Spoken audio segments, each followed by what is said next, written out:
Acá hablamos sobre algunas manifestaciones, sobre todo la pirosis, la regurgitación, lo más típico, pero también tomar en cuenta que en muchos casos clínicos le van a hablar sobre tos crónica, sobre disfonía y incluso les van a hacer la sabiduría que de repente el paciente es asmático y cuando pues siente el reflujo, cuando siente esa pirosis o esa regurgitación, el paciente entonces empieza a tener o se le activan esas crisis asmáticas. Hablamos sobre los estudios, la clasificación y el tratamiento específico. Lo que no recuerdo es que si vamos a tocar úlcera péptica, yo creo que sí vamos a tocar la úlcera, que recordar que pues estas ya son masas que se van formando en nuestro tracto gastrointestinal y pues las úlceras van a dar condiciones poco a poco más agresivas, sobre todo si la persona no hace modificaciones de estilo de vida. Recordar que la úlcera que más se habla es la famosa úlcera en el estómago, por decirlo así, entre comillas, pero recordar también que también existe la úlcera duodenal, que esa también es bien agresiva. Les platiqué también sobre los factores que más arriesgan,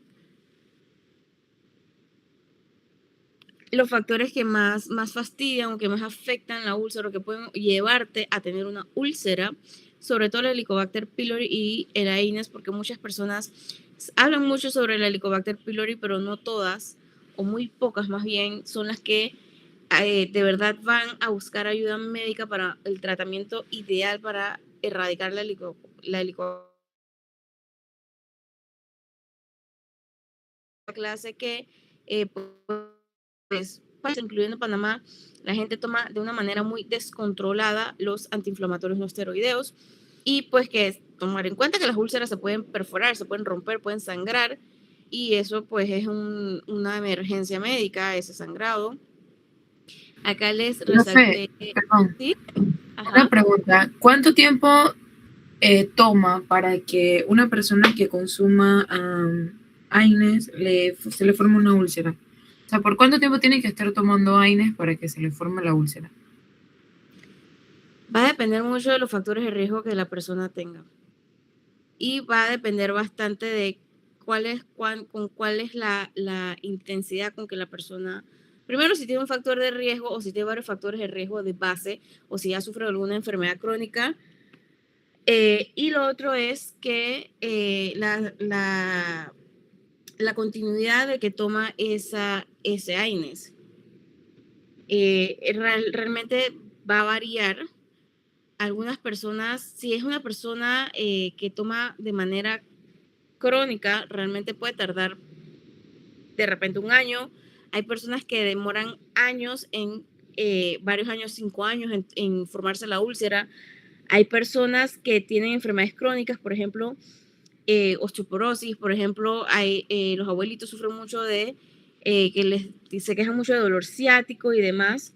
Entonces, constantemente, o sea, hay que analizar los factores de riesgo que el paciente tenga y hay que ver con qué continuidad se dan, porque muchas veces los pacientes, por ejemplo, llegan al centro de salud y digamos que tú te toca atender al paciente y el paciente dice que, no, mira, doctora, lo que pasa es que yo tengo dolor de espalda y tú le preguntas, ok, ¿desde cuándo tienes dolor de espalda? Desde hace 3 días. Y tú dices, bueno, te vas a tomar un diclofenaco potásico, por ejemplo, por 3 días.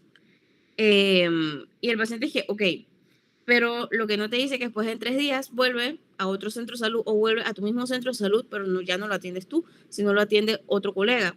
Y entonces donde el colega va de nuevo y le dices que, no, doctor, es que mire que me duele hace 3 días y así se van. Entonces, en este caso, a mí me gusta mucho mirar los expedientes porque hay veces que el paciente no te va a contar toda la verdad. Entonces, siempre yo les voy a recomendar, quizás ahorita no sé si han tenido el chance, quizás para los que ya están rotando externado, que ven la parte de los centros de salud que tienen que rotar creo que un mes, eh, las personas, los que ya están rotando centros de salud, no sé si ya les han dado el chance o ya sea solos, que no creo, pero por lo menos con algún médico que puedan ver cómo funciona el 6, o sea, las diferentes partes que tiene el sistema 6, que es el que usa el MINSA, que es el expediente médico, pero electrónico. Entonces hay una parte que usualmente es la parte izquierda. Cuando tú entras a tu 6, en la parte izquierda van a salir todas las atenciones que el paciente ha tenido, no solamente en el centro de salud donde tú estés, sino que va a salir todas las atenciones que ese paciente ha recibido en cualquier institución del MINSA. Ahora lo que se está tratando es tratar de unificar el sistema electrónico MINSA Caja, porque también muchos pacientes son muy inteligentes o muy astutos en ese aspecto y a veces tienen seguro social, pero prefieren ir al MINSA, a un centro de salud del MINSA. Entonces puede ser que cuando tú le preguntes a ese paciente, quizás tú captes al paciente, entre comillas, como nuevo, y tú captes, por ejemplo, ese disque dolor de espalda como un primer diagnóstico, como un diagnóstico nuevo. Pero lo que tú no sabes es que ese paciente lleva 2, 3, 5 años yendo a la caja del Seguro Social, a una policlínica, por eso, o sea, por la misma razón, quejándose de lo mismo. Entonces, pero bueno, por lo menos tú puedes ver, a mí me gusta siempre ver el expediente antes de comenzar, antes de llamar al paciente, a mí me gusta rapidito, o sea, con la cédula del paciente, porque yo veo mi agenda, yo clico en el paciente y a mí me gusta siempre en la parte izquierda va a salir la historia del paciente, en el sentido que va a salir las otras consultas. Entonces a mí me gusta leer qué ponen los otros médicos, cuáles han sido las otras consultas que ese paciente ha tenido, porque muchas veces se te van a venir a quejar por lo mismo.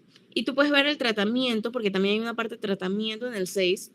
Tú puedes de hecho ver el tratamiento que los médicos le han dado. Tú puedes ver, por ejemplo, si no solamente le han dado medicamento oral, sino que ya han ido a inyecciones.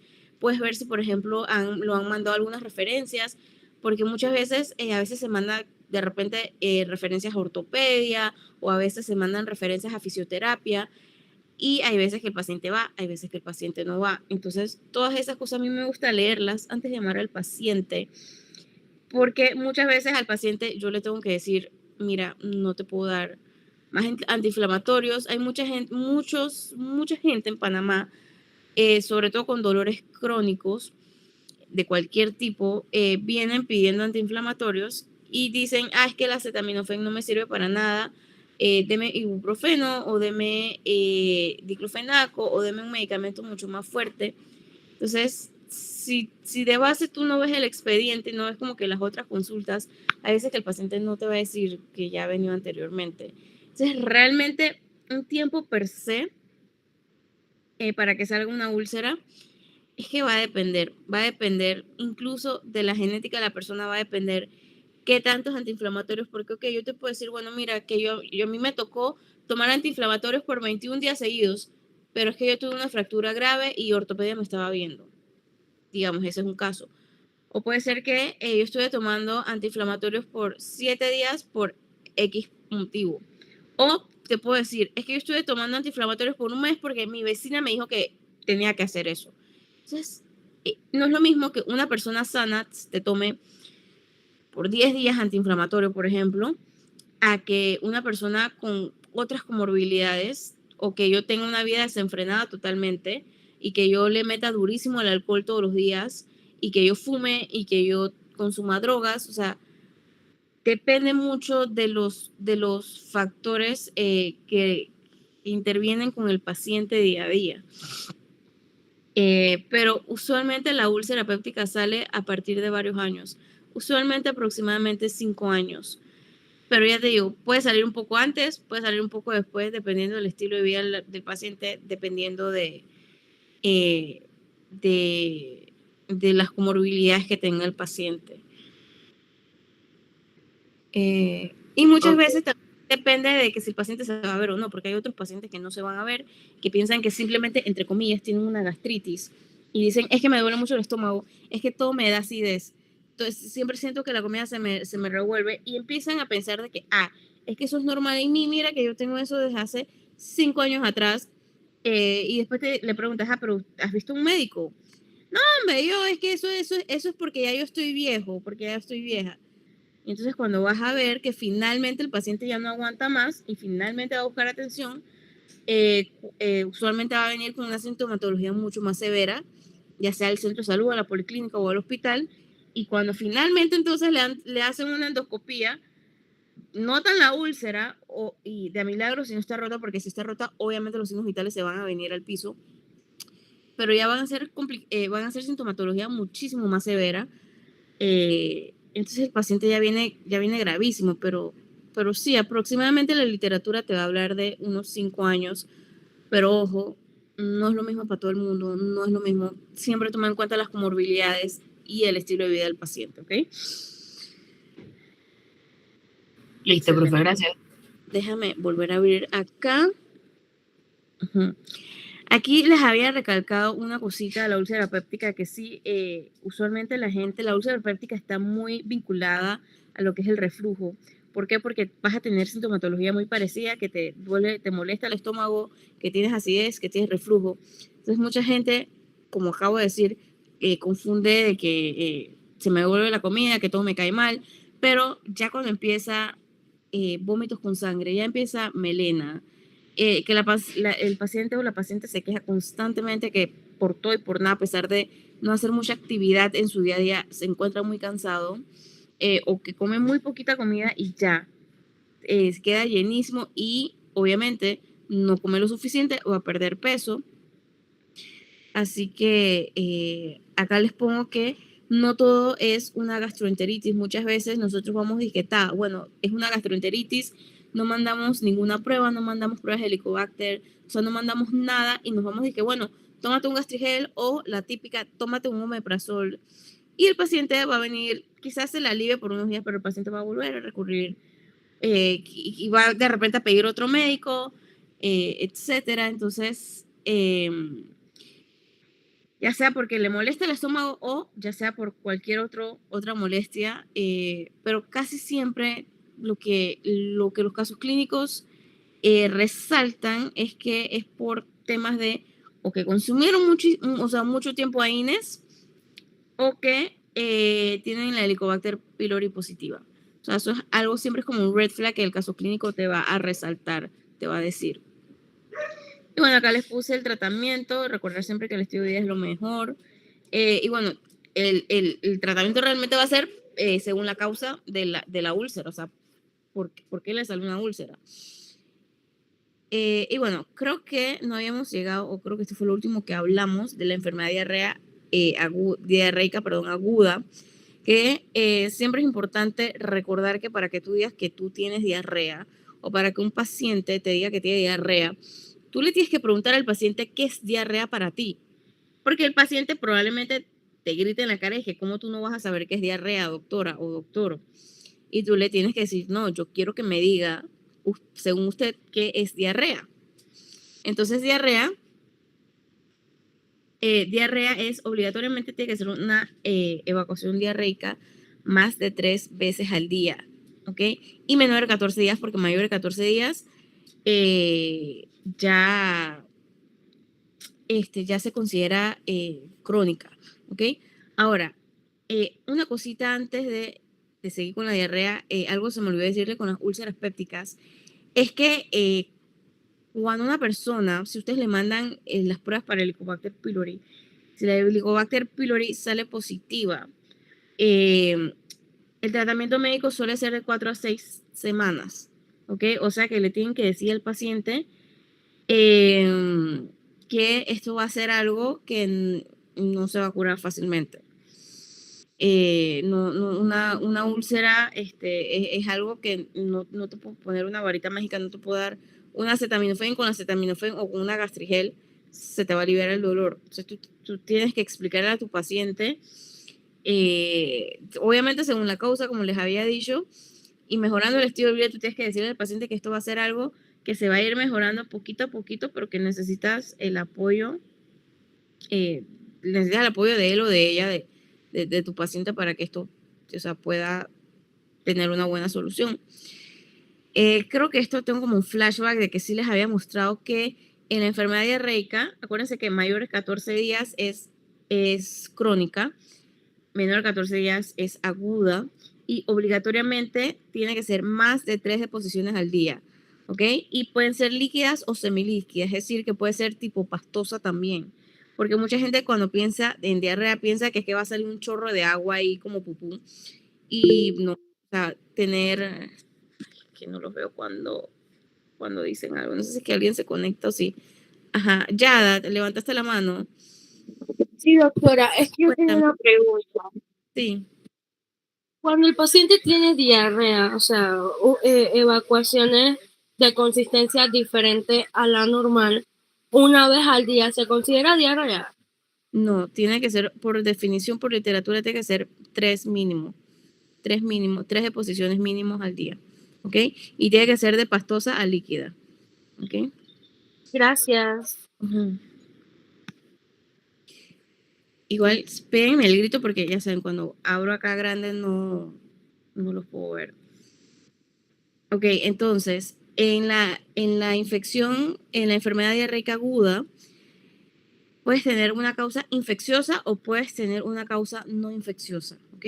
En la causa infecciosa, acá les pongo lo más habitual, lo más común, que es que sea una causa viral o una causa bacteriana o una causa parasitaria. Lo que quiero que se les quede en mente, que comparado a lo que mucha gente piensa, que diarrea es igual a tener una infección. Y diarrea no siempre es igual a tener una infección, porque cuando tú hablas de una infección, la gente de una vez piensa que es bacteriana.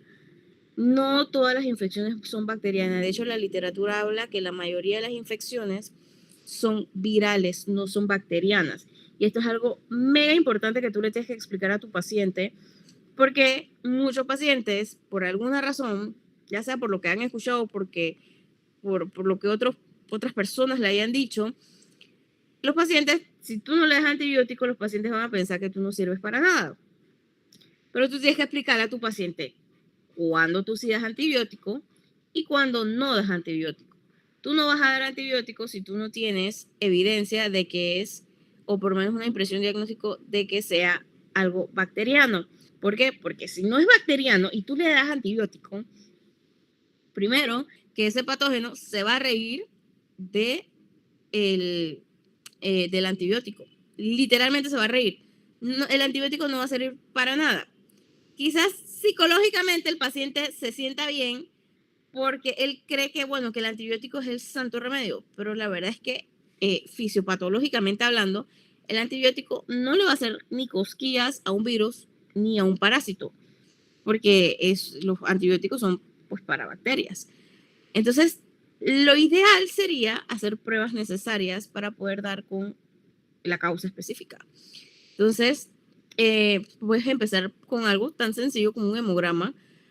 Puedes mandar también una prueba de heces para ver qué te sale, ¿ok? Y acá les pongo los patógenos más usuales según que sea. Si es viral, usualmente va a pensar o en rotavirus o en norovirus.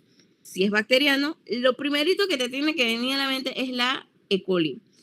Y apenas pienses en E. coli, tienes que pensar en el tratamiento para la E. coli, que yo les voy a subir un cuadro de eso, porque eso es algo que preguntan bastante en el examen y eso es algo que te tienes que saber. Y no solamente en el examen, sino que estoy segura que en sus rotaciones a cada rato, o pues, los que ya hayan rotado centros de salud, muchas veces en los centros de salud les preguntan cuál es el tratamiento para la E. coli. Entonces tú tienes que estar como chispa en eso.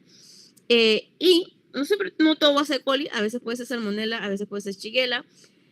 También les pongo la Vibrio cholerae porque la literatura habla bastante de ella, pero se ve muchísimo menos, la verdad. Y también siempre tienes que escuchar a tu paciente. Acuérdense lo que yo siempre les digo, lo primero que tú tienes que hacer con tu paciente es establecer una buena relación médico-paciente. ¿Sí? Tú nunca llegas a tu paciente y dices que, a ver, ¿qué tiene? Dígame, no sé. No, tú, hola, buenos días, buenas tardes, buenas noches. Yo soy la doctora, yo soy el doctor tal. Cuénteme en qué le puedo ayudar, a qué se debe su visita hoy. Entonces el paciente, si tú creas un vínculo, el paciente va a sentir que él es importante o que ella es importante para ti. ¿Ok? Y te va a contar la mayor cantidad de verdad posible, que eso es lo que tú necesitas.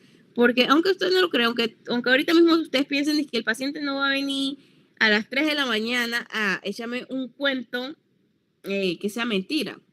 A veces no es que sea mentira, a veces que se les olvida decir cosas específicas. Seguramente todos en algún momento hemos salido del doctor sí, diciendo, ay, es que se me olvidó decirle al doctor tal cosa. La idea es poder captar la mayor cantidad de información posible para entonces tener una impresión diagnóstica. por ejemplo, si el paciente te dice, es que no, mira lo que pasa, tú le preguntas que, bueno, ¿dónde vives? Él te va a decir que, mira, que yo estoy viviendo en la ciudad ahorita mismo. Pero si tú le indagas un poquito más, quizás el paciente no te dice que, mira, lo que pasa es que yo la semana pasada, en verdad, yo estaba en Darién. O yo que yo soy del pueblito tal. O yo me fui a una gira, o yo me fui a qué sé yo, a algo, a un evento por allá lejos y de la nada no había agua, nos tuvimos que bañar en el río, no sé qué. Como no había agua, pues los inodoros no servían. O sea, tú tienes que escuchar mucho la historia. Porque si el paciente te viene y dice, no, mire, doctor, es que me duele el estómago, estoy haciendo diarrea. Y tú dices, ok, ¿qué es diarrea para ti? No, mire, que eso es un chorro de agua, que yo ya llevo 7 veces en el día haciendo diarrea. Y tú dices, gastroenteritis. Y tacata, le mete su antibiótico, dije, por si acaso, mejor prevenir que lamentar. Y tú no sabes que esa persona, dije, por ejemplo, qué sé yo, era indígena, se fueron para una gira, o se fueron para yo no sé dónde, hace 3 días atrás o hace una semana atrás. Entonces, taca, das antibiótico y en verdad lo que tenía no era una causa bacteriana, sino de repente un parásito. Entonces, en ese caso, el paciente te va a regresar días después con la misma sintomatología y diciéndote que incluso no le sirvió para nada y que ahora está peor. Entonces, siempre escuchen. Yo sé que el sistema les dice 15 minutos por paciente, porque es lo que dice el sistema, pero la verdad es que si tú te tomas 15 minutos con el paciente apenas y te da chance de poder escribir el motivo de consulta, entonces tómate esa milla extra, tómate esos 5 minutos extra y pregúntale la historia bien. ¿Por qué? Porque no siempre va a ser ni virus, ni bacteria, ni parásito. Eso es lo más usual. Eso es lo primero que tú tienes que pensar en una gastroenteritis. Pero también tienes que tomar en cuenta que hay veces que la culpa no es ni de un virus, ni de un parásito, ni una bacteria. Hay veces que la persona, por ejemplo, tiene intolerancias. Si tú no indagas un poquito más y no creas esa relación médico-paciente, tú nunca te vas a enterar que, por ejemplo, el paciente dice que estaba en tratamiento de yo no sé qué cosa, o que, qué sé yo, que fue a un culto, no sé qué cosa, y le dieron tal cosa. O si tú nunca le preguntaste simplemente si el paciente ya sufre de algo, tú nunca vas a saber que, por ejemplo, él ya tenía, dije, una enfermedad de Crohn o tenía cualquier enfermedad inflamatoria intestinal. Entonces tú piensas, dije, tácata. Sí, lo que pasa es que, no tome agua del grifo, es que el agua viene sucia. Usted lo que tiene es una gastroenteritis y tácata, le mete su antibiótico y cuando vas a ver al paciente te regreses que, mira, doctor, es que no me ha mejorado nada. Y tú es que, ay, oye, qué raro. Vamos a alargarte más el tiempo de antibiótico. Entonces, si no das con la correcta impresión diagnóstica, vas a estar dando medicamentos y al final que sale perjudicado es el paciente.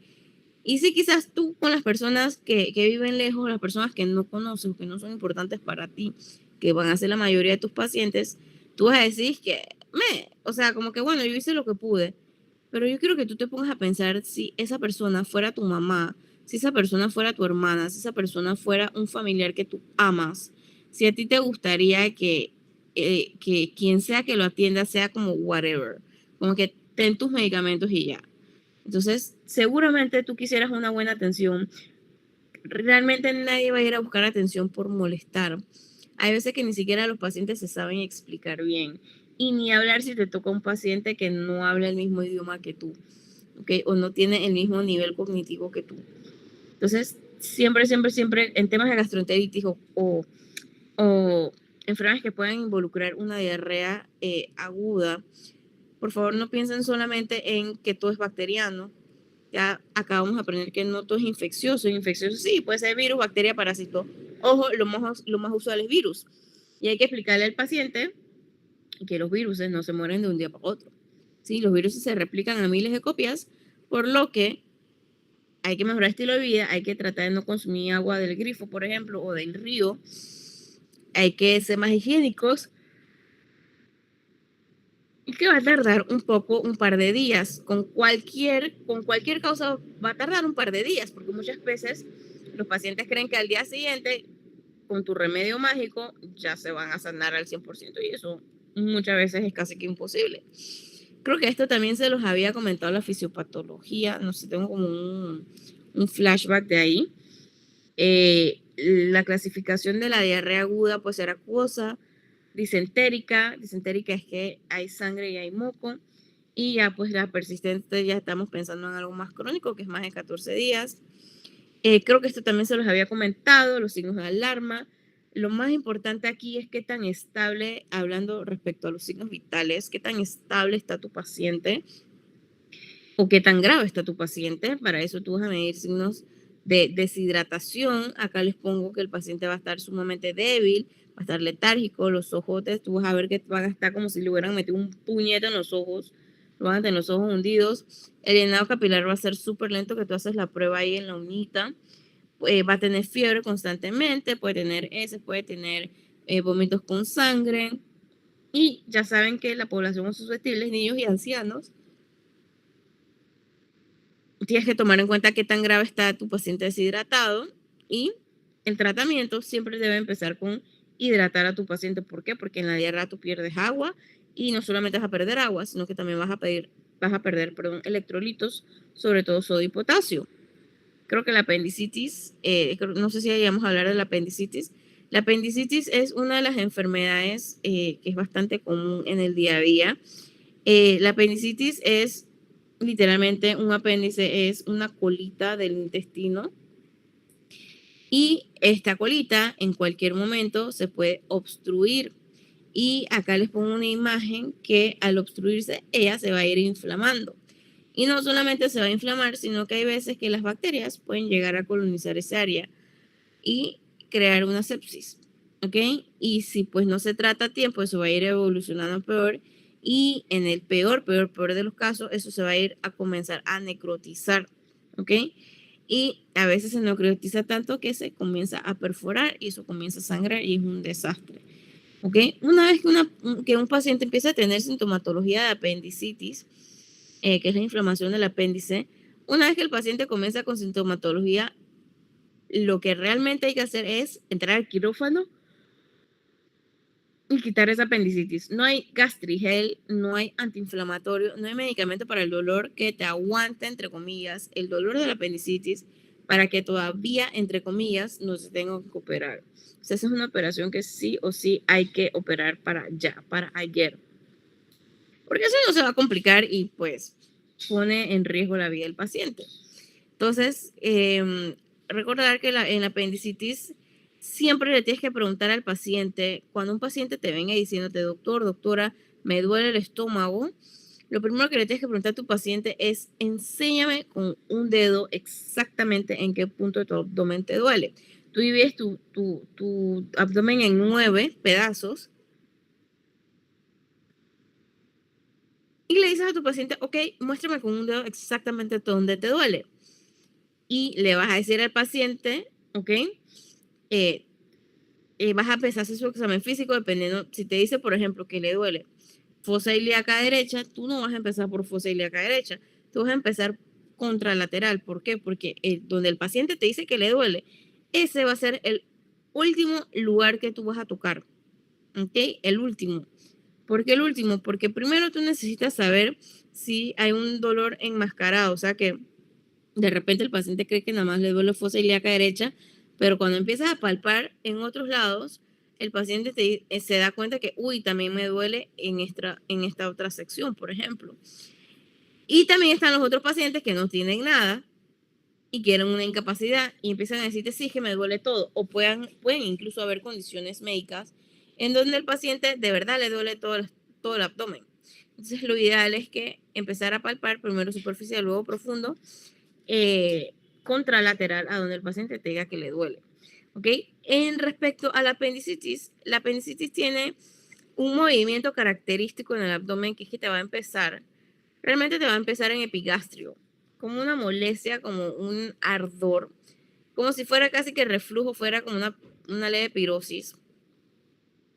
Y después te va a bajar al área perumbilical, a mesogastrio. Y de mesogastrio va a viajar entonces a fosa ilíaca derecha. Y en fosa ilíaca derecha es donde más se va a intensificar. Entonces los pacientes de apendicitis puede ser que directamente te muestren fosa ilíaca derecha, pero usualmente te van a destacar de que, chuzo, doctor, doctora, mire, lo que pasa es que a mí primero me dolía aquí por la boca, el estómago. Siempre que le digan boca al estómago, tú tienes que saber que eso es epigastrio, ¿ok? Y después se me fue como más abajito, así como rodeando el ombligo y ahora me duele, uy, aquí abajito a la derecha. Entonces ya tú sabes que eso es un dolor migratorio, ¿ok?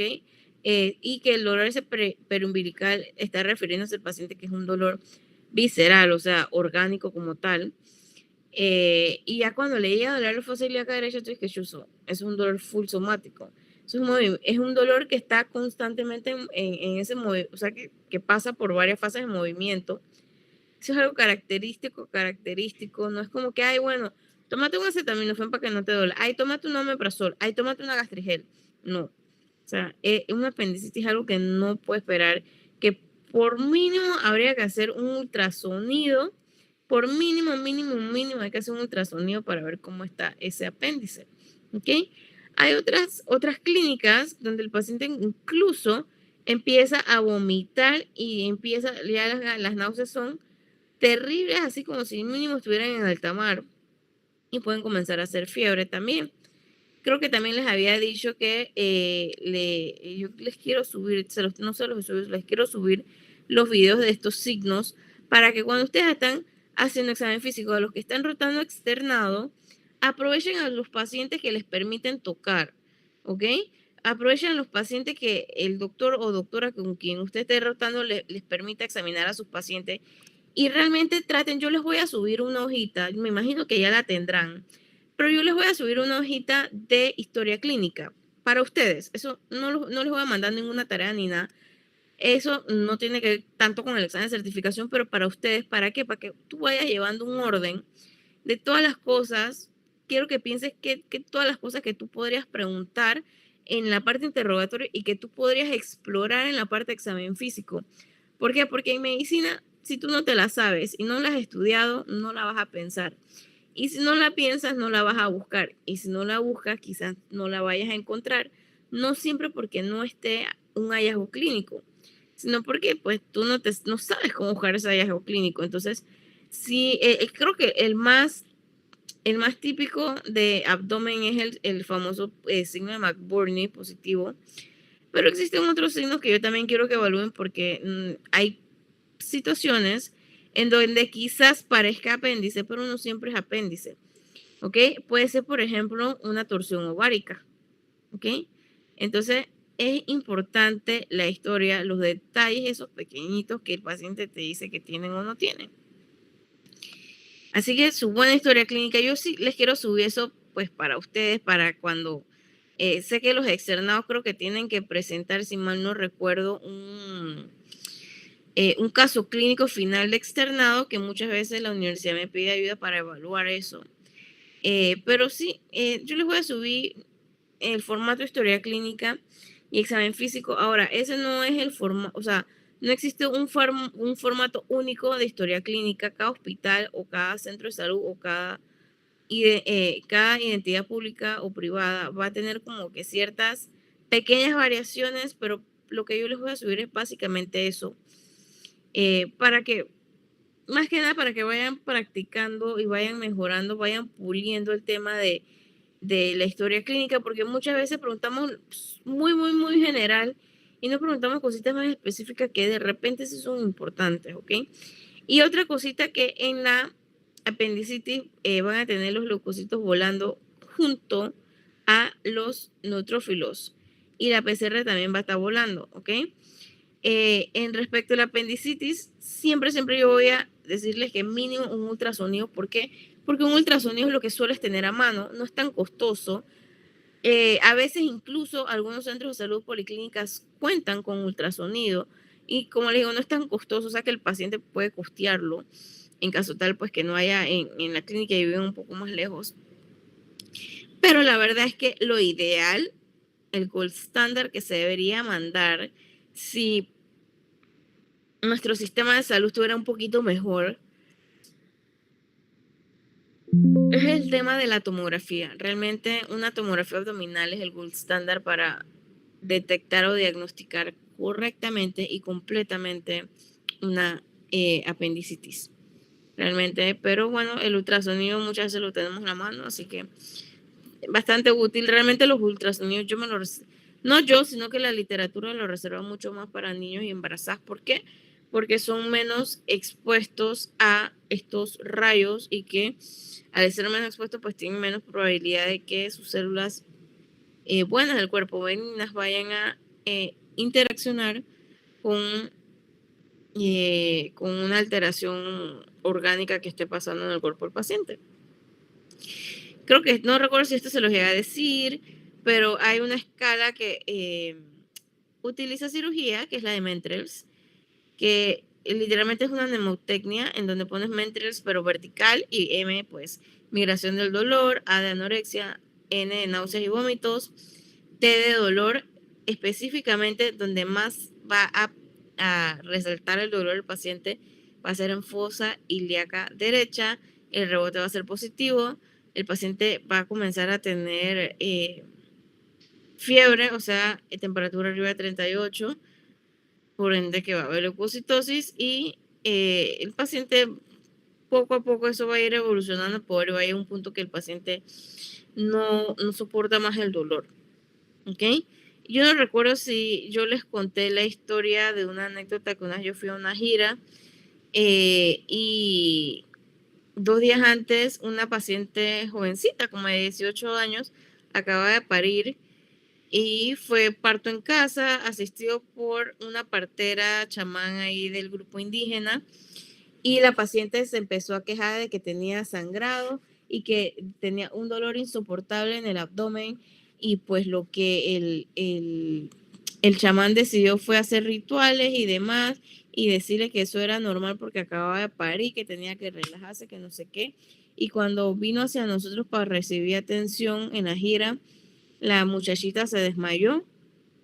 Tuvimos que ponerle, canalizar a 2 vías periféricas, resucitarla. Y cuando fuimos a ver, pues el examen físico daba positivo para apendicitis y tuvimos que trasladar a esa paciente porque también lo primero que pensamos como tenía también sangrado transvaginal era que de repente habían quedado restos placentarios o algo por el estilo para el sangrado.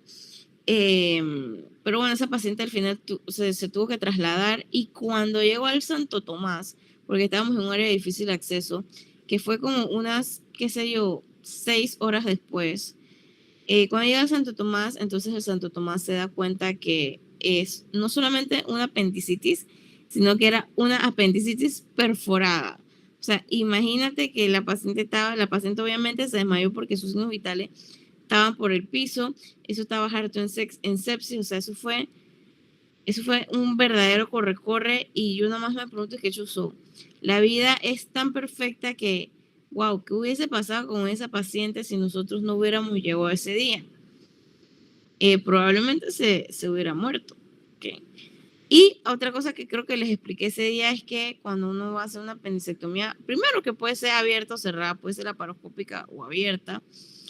Y lo otro es pues que se tratan de utilizar los mejores utensilios para estas cirugías, pero ciertamente la artroscópica es muchísimo más sencilla, con menos efectos secundarios y siempre dar antibiótico antes y después de la cirugía. Déjenme buscar el otro PPT rapidito.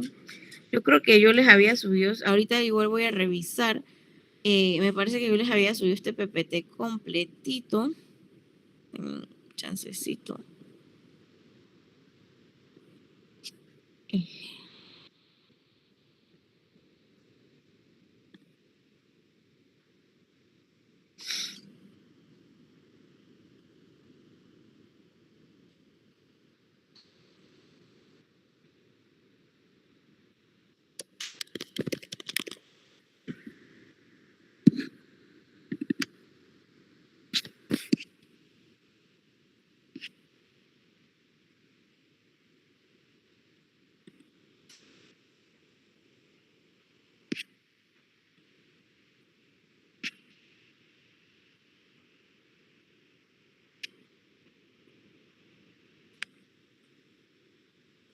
Ajá. Entonces, sí, voy a ver si de aquí al domingo les subo algunos videos, porque como siempre les digo, yo creo fielmente en que hay diferentes maneras de aprender. Y yo sí de verdad quisiera, porque tenemos hasta junio, si mal no recuerdo, o sea, para este curso preparatorio. No quiero que piensen de que es que falta bastante tiempo, porque un abrir y cerrar de ojos ya llegamos a junio, pero sí quisiera darles, como quien dice, el mayor material posible, y yo sí creo que existen diferentes tipos de aprendizajes. Entonces, me gustaría que vayan leyendo como les digo en las otras clases, todos los PPT que les voy subiendo, y de aquí al domingo yo les voy a subir un cuestionario full de temas de cirugía, o sea, de cirugía que hemos visto, de gastrointestinal, de otorrino, de oftalmo. Incluso voy a meterles también unas preguntas de ortopedia todavía no lo hemos visto. Eh, quería abrírselos, lo tengo aquí abierto ahorita mismo para empezárselos, pero siento que voy a estar como en un corre-corre. Así que lo que voy a hacer es que les voy a subir el PowerPoint, porque ortopedia son 2 PowerPoint que les tengo. ¿Por qué? Porque pues no me gusta que mis PowerPoint sean como muy pesados. No me gusta hacer PowerPoint de 50 diapositivas, siento que es demasiado. Creo que mentalmente eso es como no amigable. Pero sí les voy a subir el PowerPoint hasta el momento, que es como lo básico de ortopedia, para entonces empezar con patologías ortopédicas. O sea, lo que les voy a subir hoy es como la base, se los voy a mostrar rapidito. Déjenme compartir la pantalla. Es como la base de lo básico que tienes que saber de ortopedia, para entonces poder explicarles después patologías ortopédicas. De ortopedia ciertamente no viene mucho en el examen de certificación. Probablemente te pongan, dizque, 3 preguntas de ortopedia, pero tú quieres sacar bien esas 3 preguntas. Entonces, de aquí al domingo les voy a estar subiendo un nuevo cuestionario. Yo sé que los cuestionarios que les he subido tienen bastantes preguntas, pero necesito que vayan practicando esas preguntas, porque todo esto es a favor de ustedes. A mí me encantaría que ustedes absorban la mayor cantidad de temario posible y que puedan tener la oportunidad de estudiar la mayor cantidad de preguntas posibles, porque entre más estudies, más le vas cogiendo el hilo y mejor te va a ir en el examen de certificación. Así que aquí, básicamente, de este PowerPoint, les voy a mandar a hacer una tareita de un mapa conceptual, para que lean el PPT. Es lo más básico de los tipos de fracturas que existen en el cuerpo, los mecanismos de fracturas, si es directo, si es indirecto. Aquí es importante también, en ortopedia es muy importante las clasificaciones, aunque ciertamente el examen de certificación no te habla mucho de clasificaciones, pero sí necesitas saber los diferentes tipos de fracturas, porque en la próxima clase, la próxima semana, sí quiero entrar en ciertas patologías específicas que sé que les preguntan bastante en el examen, pero tienen que tener esta base para poder, como quien dice, seguirme el hilo, aunque yo sé que ustedes ya dieron ortopedia como materia, yo sé que ustedes ya dan ortopedia, yo sé que ustedes tienen una buena base, yo sé que ustedes rotaron ortopedia, pero es diferente cuando lo ves en el examen de certificación. Entonces, de aquí al domingo yo les voy a subir, ojo, yo no tengo nada que ver con o sea, yo no soy quien hace el examen de certificación, eso lo mandan de Estados Unidos, sellado, pero sí tuve la oportunidad de hacer el examen varias veces.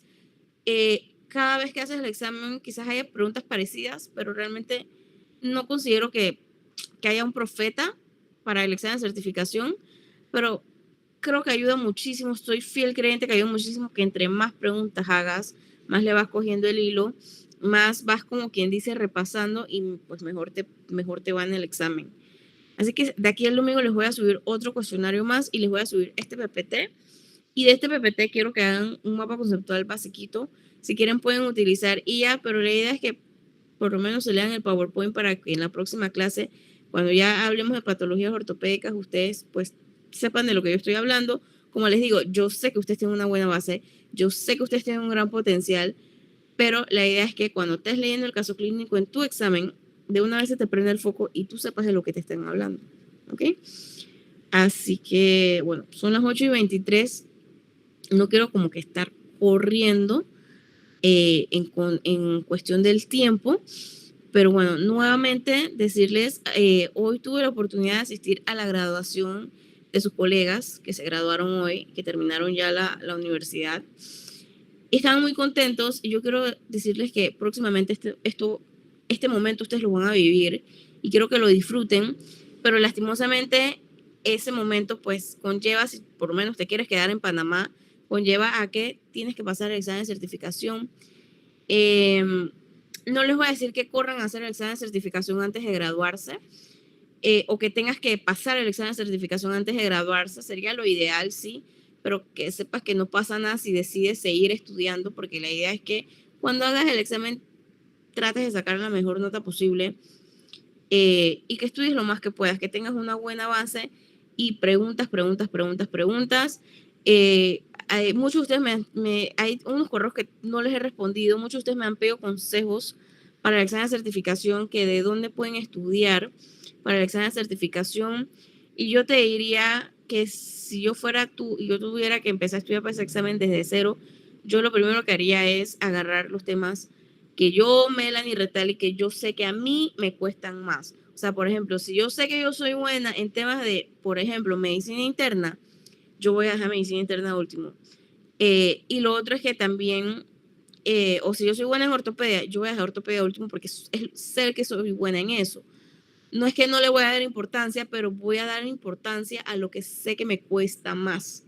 ¿Ok? Y también practicaría bastante el tema de laboratorios, aunque ciertamente el examen de certificación te da una hoja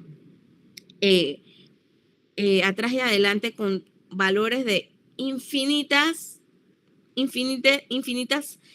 laboratorios que te puedas imaginar, pero ¿de qué vale que te den eso si tú no sabes, por ejemplo, qué significa una hemoglobina baja? Tú no sabes, si tú no sabes qué es un BCM bajo o alto o normal. Entonces, si yo fuera tú, también me estudiaría bastante, que eso lo vamos a ver, eso se los voy a explicar cuando demos sangre. Voy a ir desde la fisiología más básica de los tipos de células que tenemos, de cómo se lee un hemograma, todo eso lo vamos a dar, pero yo me iría full a repasar cosas de laboratorio para poder entender y saber que cuando está bajo, cuando está alto, qué significa que algo esté alto, qué significa que algo esté bajo, qué significa que algo esté normal. Y más que nada, yo haría full preguntas de dónde, del QBank o del ambos. Si tú no sabes mucho inglés, porque ciertamente el QBank es full en inglés, si tú no eres bueno con el inglés, yo te recomendaría entonces estudiar del ambos, porque el ambos te pone las preguntas del QBank, pero en español. Y es la misma dinámica que el QBank te pone, o sea, tú puedes hacer el cuestionario, y el QBank, cuando tú marcas la respuesta, te va a salir si está correcta o si es incorrecta. Y en cada opción te va a explicar por qué sí o por qué no. Yo full me estudiaría ese por qué sí y por qué no. No solamente hacer preguntas de QBank a lo loco o del cuestionario que tú quieras. Es poder entender por qué sí es esa respuesta y por qué no es la otra. ¿Ok? Porque muchas preguntas se van a repetir, que se van a aparecer. Entonces, cuando tú vayas leyendo por qué sí o por qué no una opción, tú le vas cogiendo hilo a las cosas. O sea, tú vas como quien dice tener un déjà vu de la base que ya tienes en medicina, porque, chicos, ustedes no son brutos. Ustedes tienen un inmenso potencial. Yo sé que hay muchos baches, muchos huecos que de repente en ciertas materias no pudieron completarlos o no pudieron sacarle mucho provecho, pero ustedes brutos no son. Entonces, yo full lo que haría es preguntas, pero preguntas a conciencia, ¿sí? Hay mucha gente que dice que sí, que yo voy a hacer 100 preguntas al día. Es mejor que hagas 20, 30 preguntas al día o 10 preguntas al día, pero que las hagas bien, ¿sí? No te traumes tampoco si el Q1 o el AMBO o el cuestionario que estés usando te dice que sacaste la mayoría mal. No, a ti no te tiene que importar cuando estás practicando en estos cuestionarios si sales bien o si sales mal. A ti lo que te tiene que importar para empezar a estudiar para este examen es entender lo que estás leyendo. Entender el caso clínico, cuáles son los hallazgos clínicos que te están diciendo, cuáles son los laboratorios, cuáles son los signos vitales que te están diciendo, cómo está eso. Y si marcaste la respuesta correcta, pues felicidades, pero entiende por qué esa respuesta correcta es esa. Y entiende por qué las otras no. Y si la sacaste mal, no pasa nada. O sea, no te traumes porque el cuestionario te salga y que saliste bajito, saliste alto. Es mejor tener calidad que cantidad para ese examen de certificación. Así que básicamente eso es lo que yo haría. Yo me enfocaría muchísimo en hacer preguntas. ¿Por qué? porque lastimosamente en la facultad muchas veces los profesores no nos ponen, sí nos ponen exámenes de escogencia múltiple, pero no nos ponen exámenes para analizar, sino nos ponen exámenes de memoria. ¿Qué significa con memoria? Que si yo en mi PowerPoint pongo el cielo es azul, en el examen te voy a preguntar de qué color es el cielo y tú me vas a circular la respuesta que diga azul. Y esa no es la vida, ese no es el examen de certificación. En el examen de certificación te van a decir un montón de hallazgos clínicos para que tú sepas que el cielo es azul. Y dependiendo de que si tú te acuerdas que el cielo es azul, entonces tú vas a saber el tratamiento, por ejemplo.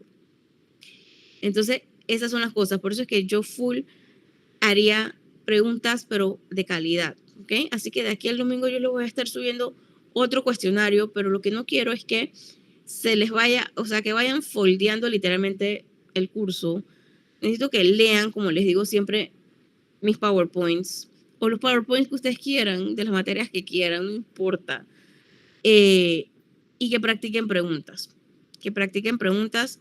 Las preguntas acá que yo les pongo son en español. El examen de certificación para el que sabe inglés, yo por lo menos, yo me gradué de St. Mary en la escuela. Toda mi escuela la pasé en inglés. Yo nada más daba español, que las materias de cívica, geografía y español, literal. Y todo lo demás lo di en inglés. Entonces, las personas que sabemos inglés, hay muchas veces que tú sabes que ese examen de certificación está mal traducido, entonces a veces haces como un cortocircuito. Así que yo las preguntas que les pongo, los cuestionarios que les hago, trato que sean en español, pero necesito que tú hagas como quien dice ese porcentaje extra de buscar, de analizar, de tratar de entender, oye, ¿por qué sí es esta respuesta? ¿Por qué no es esta respuesta? No es solamente memorizarte de que la respuesta es la A, o que la respuesta dice que la A es el cielo es azul. Y tú dices que, Ofi, si me preguntan esta pregunta, ya yo sé que el cielo es azul. No, tienes que analizar por qué el cielo es azul, o sea, por qué sí esa respuesta, por qué no. ¿Okay? Así que de aquí al domingo yo les estoy subiendo un nuevo cuestionario y les voy a mandar la tareita esta para que vayan tocando por lo menos este temita de ortopedia, esta base de ortopedia, y en la próxima clase entonces vemos patologías ortopédicas para, como quien dice, seguir el hilo de la parte quirúrgica que hemos estado tocando últimamente, o sea, todo este tiempo. Y lo ideal es, mi idea es poder cerrar quirúrgica, como quien dice, lo más completo posible, para entonces poder entrar en algo que es mucho más pesado, que vale más en el examen de certificación, que es la parte de medicina interna, que ahí entra hipertensión, diabetes, ahí entra tiroides, ahí entra cáncer, ahí entra un montón de cosas, entra cardio, entra un montón de cosas pesadas. Entonces, eso después lo vamos a ver con calma, vamos a ver sangre también, o sea, cosas hematológicas, así que, pero necesito que vayan conmigo de la mano, o sea, si de verdad, o sea, la idea es que puedan aprovechar el curso. Lastimosamente nada más es 1 hora. Igual si ustedes creen o ustedes quieren dizque otra clase, ustedes me pueden avisar y coordinamos y damos más tiempo. Pero sí, mi idea es poder ayudarlos, poder guiarles en lo más que se pueda. También de aquí al domingo, a los que no les he contestado, no se preocupen que les voy a contestar su correíto. Y voy a tratar de subirle todas las ayudas posibles. Entre más cuestionario pueden hacer, mejor. Pero sí, básicamente esos son los dos que yo recomiendo, el Q1. Y si no eres muy bueno en inglés, mejor usa ambos, porque el ambos te pone las mismas preguntas del Q1, pero en español. Y es lo mismo, te ponen también las opciones y te ponen las explicaciones de las opciones.